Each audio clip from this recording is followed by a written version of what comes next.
L'asile est à 2 kilomètres du village. J'ai fait le chemin à pied. J'ai voulu voir maman tout de suite. Mais le concierge m'a dit qu'il fallait que tu contactes le directeur. Comme il était occupé, j'ai entendu un peu. Pendant tout ce temps, le concierge a parlé ensuite. J'ai vu le directeur. Il m'a reçu dans son bureau.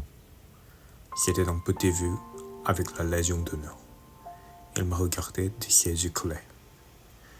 Puis il m'a serré la main qu'il a gardée si longtemps que je ne savais trop comment la retirer.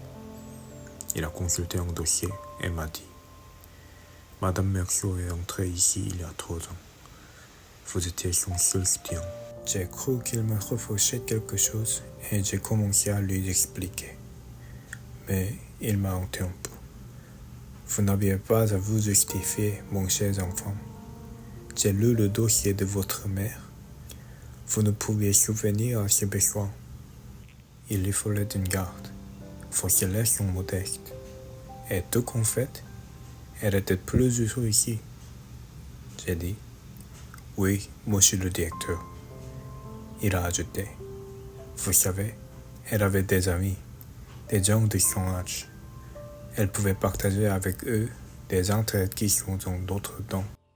Vous êtes jeune et elle devait s'ennuyer avec vous. C'était vrai.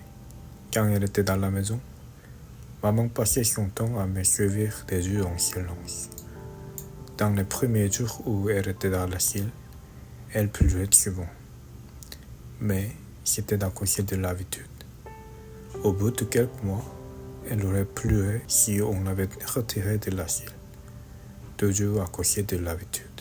C'est un peu pour cela que dans les dernières années, je n'y suis presque plus allé.